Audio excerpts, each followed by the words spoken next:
Trigger warning. I gotta give a trigger warning.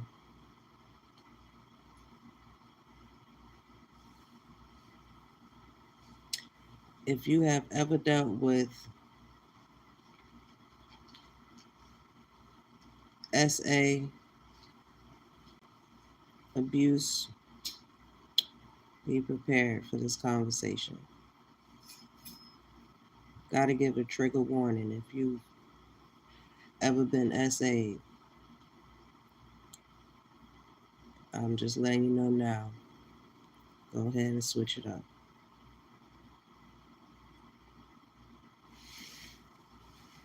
I have someone here today. You can call Miss Mac. Miss Mac want to share her story about what's been going on with her.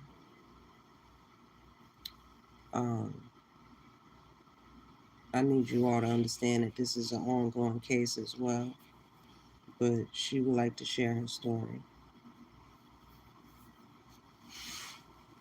You want to tell them? Out of respect, I don't want to show her face, but you guys can hear.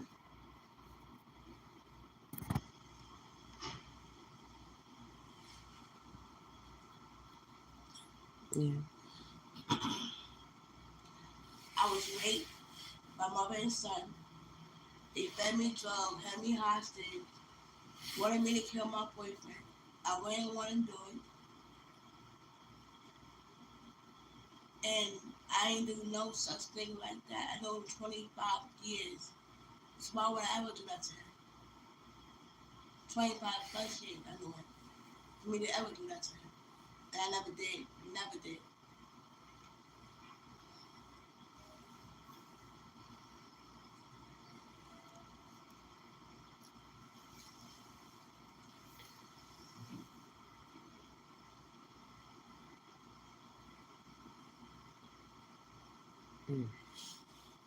Please be respectful. Those perverts in. So, how did you meet? How did you meet them? It was living in Prospect. We don't have to give locations or anything. I mean, like, how did you meet them? Was it like with friends or like y'all met outside? I met at their house. Something like that. At the house, I met them. I met them through friends. So, y'all went to their house? Oh, y'all was staying there. Okay. But I'm trying to figure out how, when, the very first time, how did it happen? It happened a year and a half ago. And what happened? High, raped me, and it didn't have me in the cage for 7 days. What do you think they gave you? I have no clue. Was it like a blunt or a drink? A drink. After you took the drink, what happened?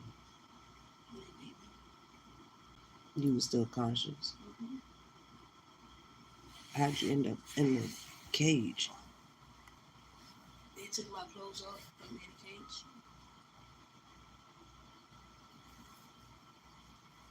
And they kept you there for a week? Yes. Did they let you out anytime? They let me out to wash up. Like use bathroom and stuff? Mm-hmm. What'd they do the week that you was with them?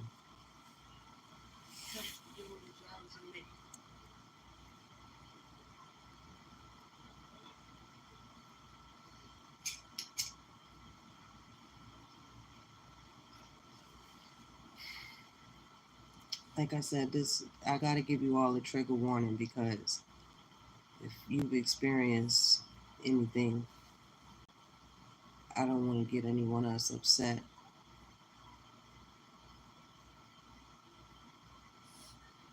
So you said in the beginning,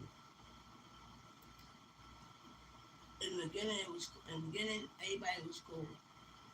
And I don't understand why she did that. I don't know why she did that to me. And we were so cool. I don't understand why that happened to me. when they had you for a whole week, where was your boyfriend? Let's just say boyfriend, not say his name. Don't say his My name. boyfriend Mm-hmm. was in his room asleep because she kept putting stuff in his food. Oh, so you said it was a mother and son. So the mother was putting stuff in his food. Yes, And your boyfriend food. yes, in both our foods.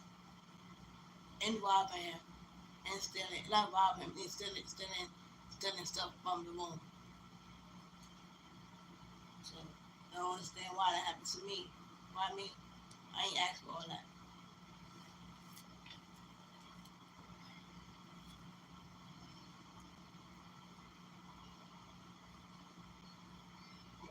What do you think they really wanted from you? Hmm? What do you think they really wanted from you? Me all to their stuff to leave them alone.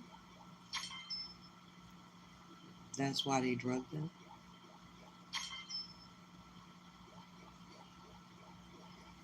So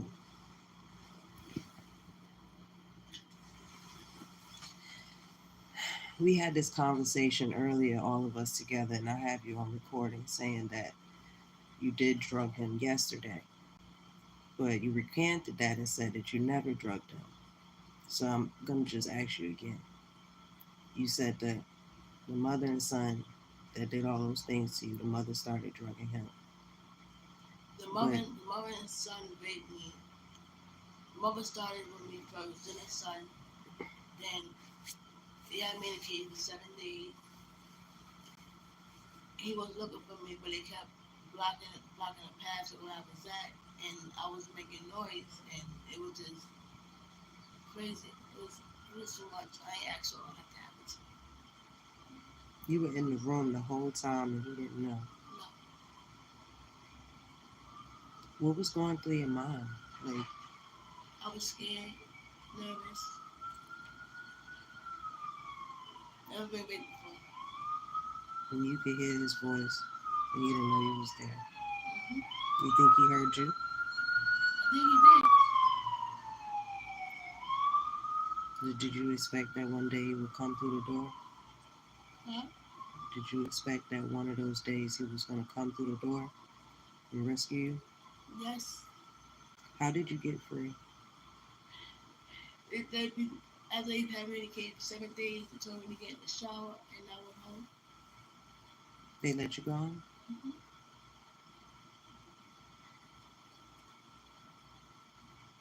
How long did it take for them to contact you after they let you go? Be Either honest. where I work at. You just started working there. We're talking about a year and a half ago when this first started. Mm-hmm. When they let you go after holding you hostage for a week, how long did it take for them or for you to get in contact with each other? Like 2 3 months. And in that time, you didn't tell your boyfriend what happened. You was still staying there Mm-hmm. because that's what I was getting to. You did say that y'all lived together, so they let you go home, but y'all lived there. So they basically let you go to your room and not say No, anything to I him. was going to my house when 18 had that. Don't. So you went with your family. Mm-hmm. Okay. Um, when you seen them 3 months later, what happened? I mean, like, how did y'all meet? Did they call you or you called them? They called me. Okay. And they told you to come to their house? Or y'all met in the street? Told me to come to their house. And then what happened when you got there? I'm sorry, you gotta speak up a little bit. Same thing again. Drugs and more rape. Drugs and more rape. Drugs and more rape. Was it just them two that raped you? Yes. Did they ever bring anyone else? No.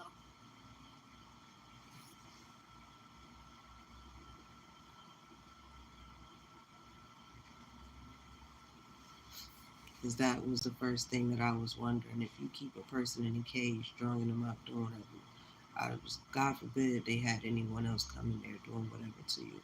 Because if you was on drugs, do you remember everything? Not everything, but most partially some of it. Yes.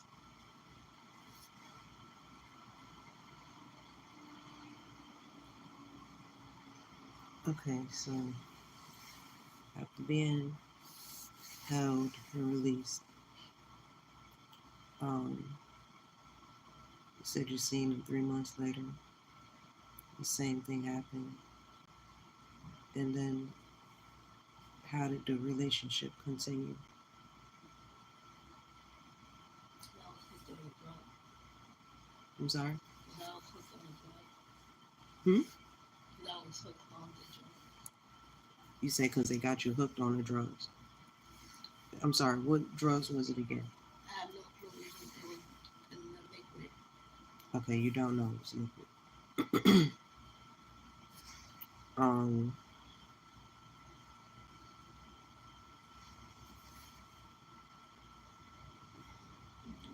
and you said this been going on for a year and a half.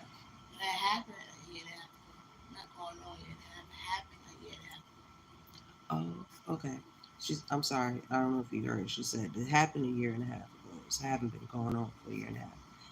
Um, so after you seen them 3 months after they let you go, and then you seen them again. How long after that?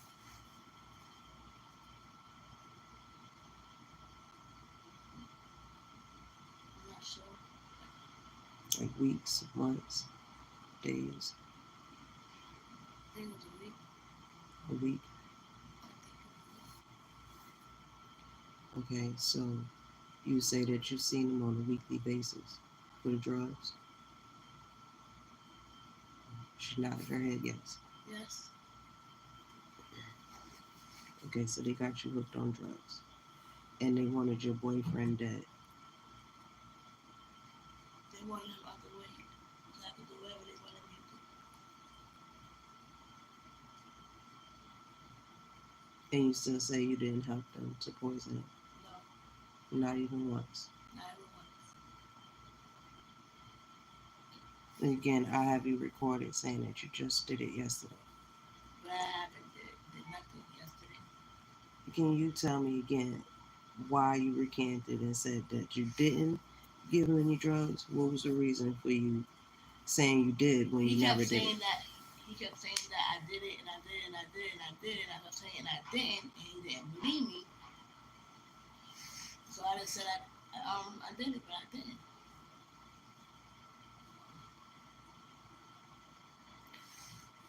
Okay, but you were saying that you was scared. You were scared that you was gonna go to jail. Why would you be scared if you didn't do anything to him? That's what I don't That's why understand. I wanted him to go to the hospital and get a blood report and see what happened. And I know I didn't do that because it would show up in his tox screen. But I know I didn't do that. Okay, That's a fact. we don't have the top screen yet. He did just go and get one. He called me. He called me while he was in the hospital. So you're saying that he basically was yelling at you, saying you did it until you admitted you did it. But what would make him think that you were drugging him? I don't know. I never did, so I don't know why he would think that.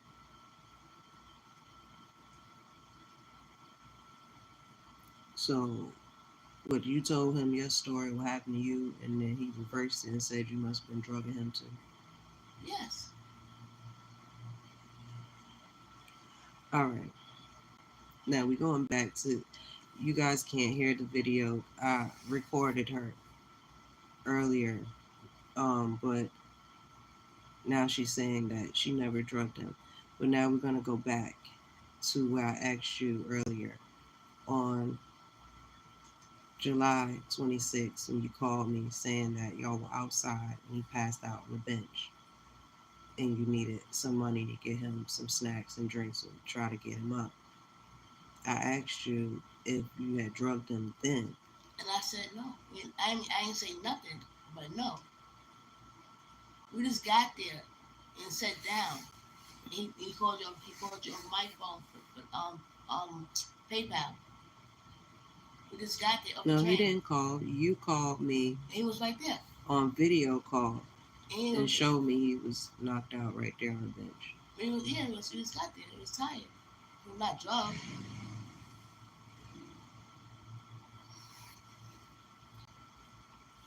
Okay.